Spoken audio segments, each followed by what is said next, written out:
Good morning, students. We are discussing the chapter, we are learning the chapter relations and functions, in which we already discussed the relations and type of relations as that symmetric, antisymmetric, reflexive and transitive. And we gone through the type of the questions in which we have to prove that whether the given relation is a equivalence relation or not. Equivalence relation means the relation must be a reflexive relation, symmetric, and at the same time it must be a transitive relation, then only it is called a equivalence relation. यहाँ तक हमने अपने पिछले classes में देख लिया था. और मैंने function is a special case of relation. Functions are also relation with some conditions. A conditional relation. A relation F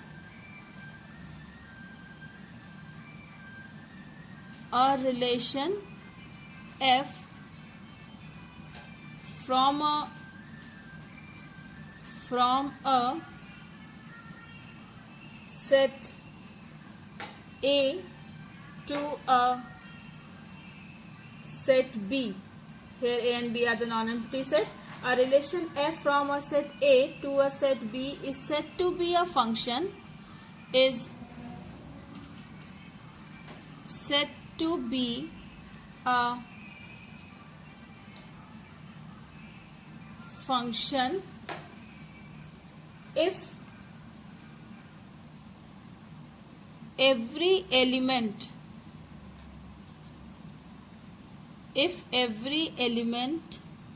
of A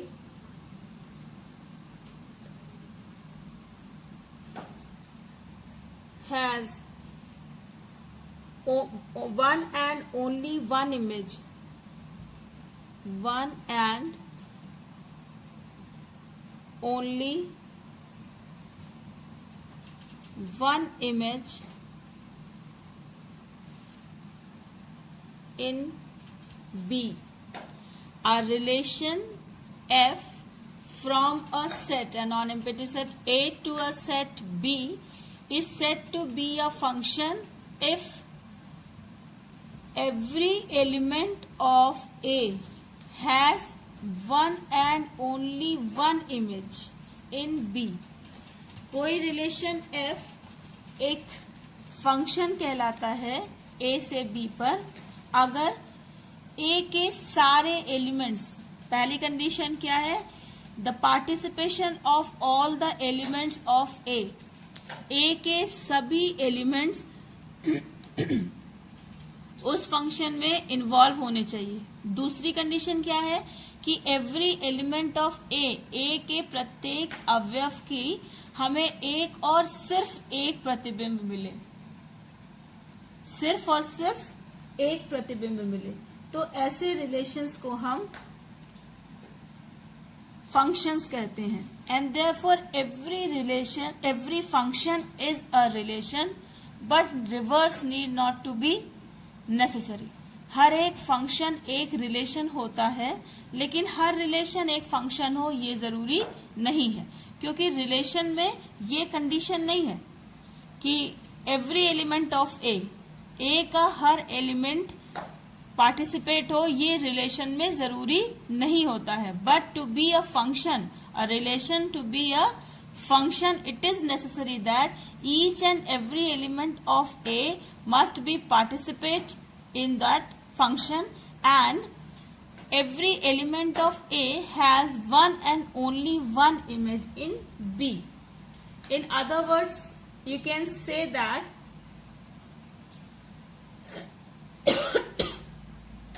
first is कि domain of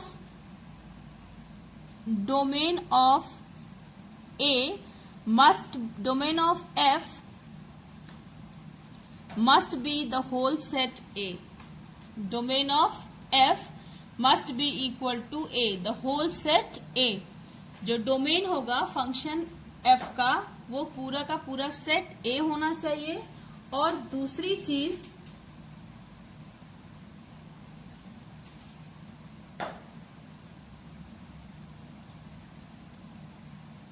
no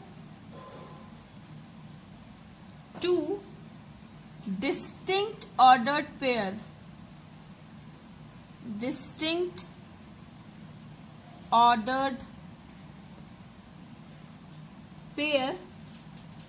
in F have the same first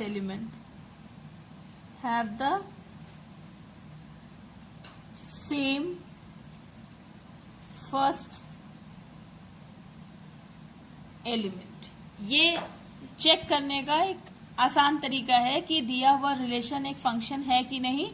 पहली चीज कि जब आप domain लिखें F का तो वो पूरा सेट ए बन जाए, कोई भी एलिमेंट ए का ना छूटे। दूसरा, जब आप एफ को देखेंगे तो ऑब्वियसली एफ में सारे ऑर्डर्ड पेयर्स होंगे, because f is defined from A to B. A to B means f is defined on A cross B ना, ए क्रॉस बी पर ये डिफाइंड है, तो ऑर्डर्ड पेयर्स होंगे इसमें। तो किसी भी दो अलग अलग ऑर्डर्ड पेयर्स का फर्स्ट एलिमेंट सेम नहीं होना चाहिए। फर्स्ट एलिमेंट सेम होने का क्या मतलब हुआ कि अगर हमारे पास दो ऑर्डर्ड पेयर मिल जाएं ए बी और ए सी किसी फंक्शन में, तो इसका मतलब क्या हुआ कि ए की इमेज बी भी है और ए की इमेज सी भी है। ए के दो इमेजेस हैं, जबकि कंडीशन क्या कहती है कि one and only one image. Every element of A has one and only one image in B.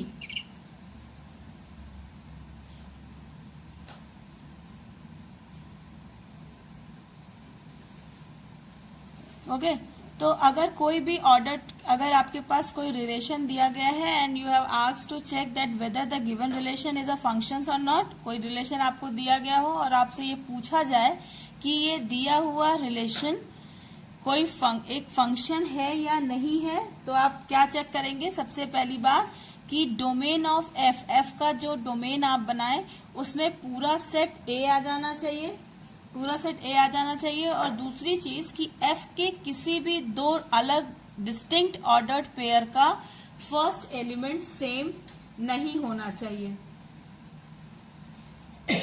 It is called the function and that is why we said that every function is a relation। हर एक function एक relation होता है, but every relation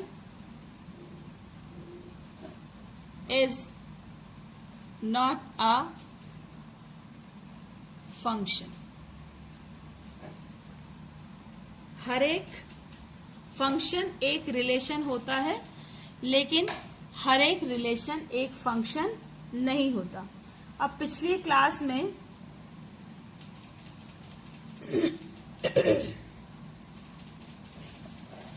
आपने पढ़ा था दो type के फंक्शन, एक रियल वैल्यूड फंक्शन और दूसरा पढ़ा था real function.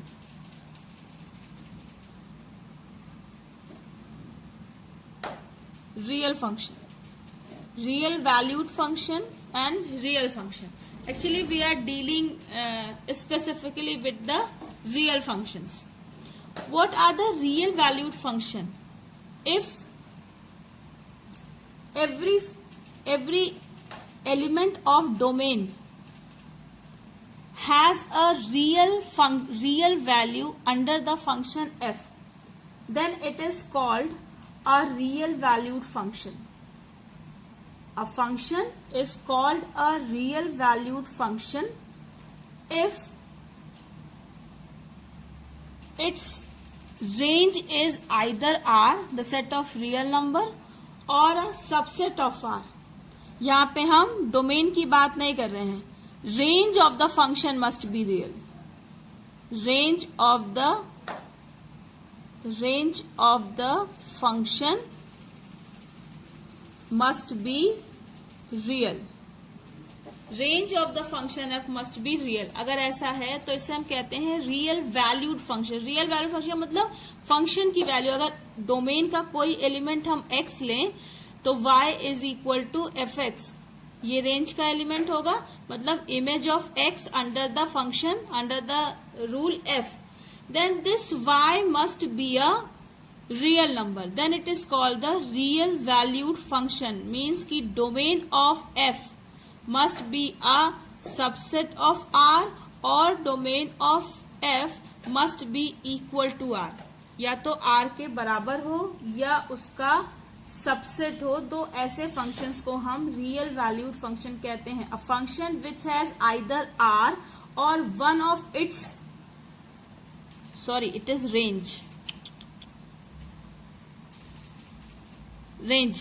range of the function is a subset of R or it is equal to R, then only it is called a real valued function. A function which has either R or one of its subset as its range is called a real valued function. Further, if the domain of R is also, domain of F is also equal to R, if domain is also equal to R, then it is called a real function, then it is called a real function, or a subset of R is equal to R or subset of R. तो real valued function और real function में difference समझ में आया, या first year में भी पढ़ चुके हैं कि अगर किसी फंक्शन का रेंज R का सबसेट है या R के बराबर है, where R is the set of real numbers, तो ऐसे फंक्शंस को हम कहते हैं रियल वैल्यूड फंक्शन। और अगर रेंज के साथ साथ इसका डोमेन भी R का सबसेट हो जाए या R के बराबर हो जाए तो ऐसे फंक्शंस को हम कहते हैं रियल फंक्शन। जब हम रियल वैल्यूड फंक्शन की बात करते हैं तो हम डोमेन पे हमारा कोई रेस्ट्रिक्शन नहीं है। डोमेन में भी या रियल नंबर्स का सेट हो या फिर वो इमेजिनरी नंबर्स का सेट हो, लेकिन उस f के अंडर में जो इमेज बन रही है वो हमेशा रियल होनी चाहिए, तो उसे हम रियल वैल्यूड फंक्शन कहते हैं। और अगर डोमेन और रेंज दोनों रियल नंबर पे ही हो जाए तो उसे हम रियल फंक्शंस कहते हैं। इसके बाद आपने कुछ फंक्शंस पढ़े थे, identity function,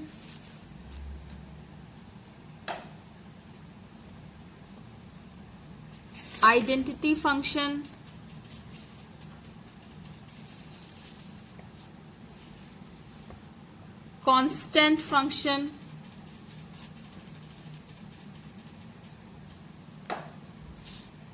polynomial function,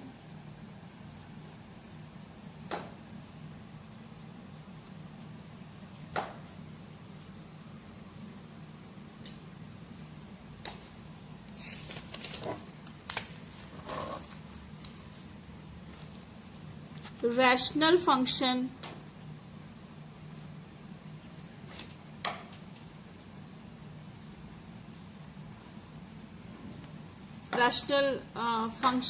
then modulus function,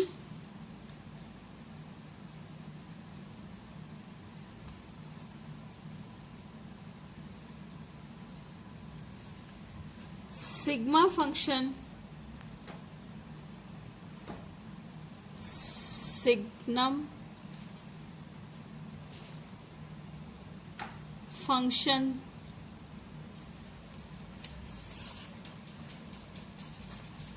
and greatest integer function. Greatest integer function, ये सभी फंक्शंस आपने फर्स्ट ईयर में पढ़े थे। Identity function, constant function, polynomial function, rational function, modulus function, signum function and greatest integer function. इनमें greatest integer function was the most important function and modulus function also. So I hope you all remember the definition and the graph also, graph of the function. And if it is not so, go through your first year book also again. And on Saturday I will give you an assignment based on the type of these functions.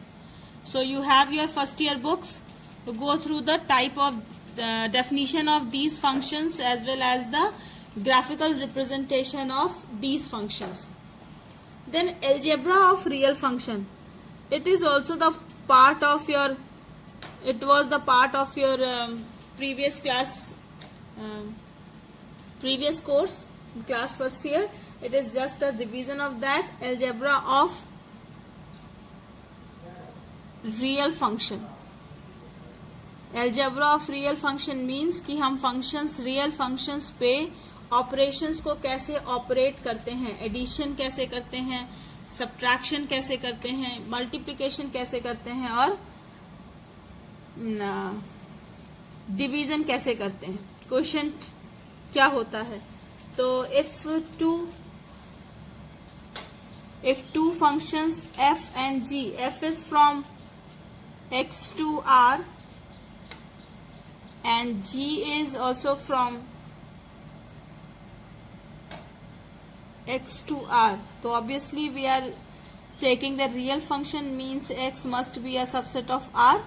Real domain भी real है और range भी real ही होगा.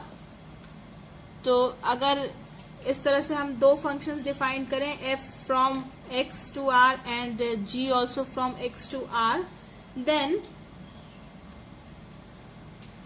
f plus g of x, it will be f of x plus g of x. f is from x to r, f is also, f plus g is another function which is also defined from x to r. Then the value of x under this function f plus g is equal to f of x plus g of x. If we define a function f difference g, f minus g of x, it is equal to f of x minus g of x. If we multiply the multiplication by a scalar, if we define, if alpha is a scalar and we define a function alpha f of x, then it is equal to alpha into f of x. Then if we define a function f into g of x, then it is equal to f of x into g of x. And function f by g of x is equal to f of x upon g of x, where g of x is not equal to 0. It is the algebra of the real function. It is also you have studied in your previous classes.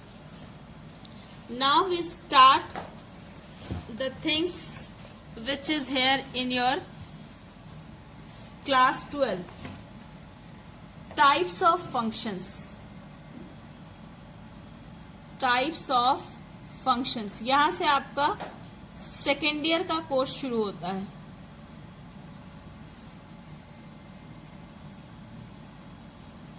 Types of functions. Function की definition याद है कि अगर किसी relation में a जो है वो पूरा डोमेन हो जाए और a का हर एलिमेंट रेंज में b में सिर्फ और सिर्फ एक एलिमेंट से रिलेटेड हो, तो ऐसे हम रिलेशन को फंक्शन कहते हैं. टाइप ऑफ फंक्शन में पहले हम पढ़ेंगे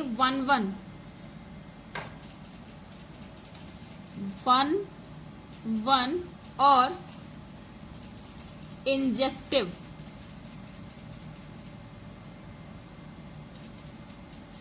injective functions.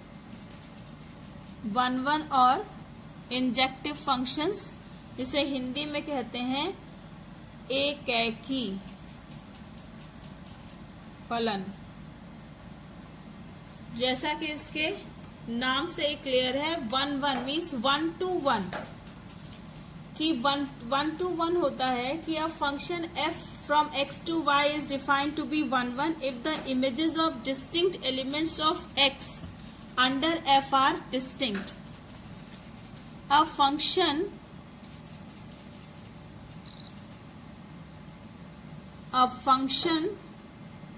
f from x to y, x and y are the subset of real numbers, f is from x to y, is defined to be 1 1, to be 1 1 if images of different elements of x under f are different. क्या है कि a function f from x to y is defined to be 1 1 if images of different elements of x under f are different. कि f के अंदर किसी भी दो अलग एलिमेंट्स का इमेज सेम नहीं होना चाहिए. इसमें कंफ्यूज होने की जरूरत नहीं है कि कंडीशन क्या दी थी. कंडीशन दी थी कि no two distinct order pair in f have the same first element, है ना, पहले एलिमेंट का. कहते हैं कि every element of A has one and only one image. हर एक एक्स के हर एक एलिमेंट का सिर्फ और सिर्फ एक इमेज होना चाहिए. लेकिन इमेज के लिए ऐसी कोई कंडीशन हमने नहीं बताई थी. इमेज अगर हम यहाँ कोई सेट ए बी और फिर इसे सी डी हम कहें तो ए रिलेटेड सी से और बी भी रिलेटेड सी से, ये फंक्शन पॉसिबल है क्योंकि इसका जब हम ऑर्डर्ड पेयर बनाएंगे तो ये बनेगा ए सी और बी सी. यहाँ सेकेंड एलिमेंट कॉमन है, सेम है, लेकिन फर्स्ट एलिमेंट सेम नहीं है. तो ये हमारा फंक्शन है. लेकिन 1 1 फंक्शन कब होगा? जब ए की इमेज अलग हो और बी की इमेज अलग हो. मतलब अगर एक्स के डिफरेंट एलिमेंट्स हैं तो इसकी इमेजेस भी डिफरेंट होनी चाहिए. ठीक है, यानी for each x1 x2 belongs to x, अगर ये दिया हो कि f x1 is equal to f x2 है तो ये तभी हो सकता है जब x1 बराबर x2 हो, अदरवाइज ऐसा नहीं हो सकता. तो इसे हम कहते हैं 1 1 फंक्शन और इंजेक्टिव फंक्शन और एकाकी फलन. अगर ऐसा नहीं है तो अदरवाइज, मतलब अगर ऐसा नहीं है तो it is called f is called many one. अगर ऐसा नहीं है तो f को हम कहते हैं many one.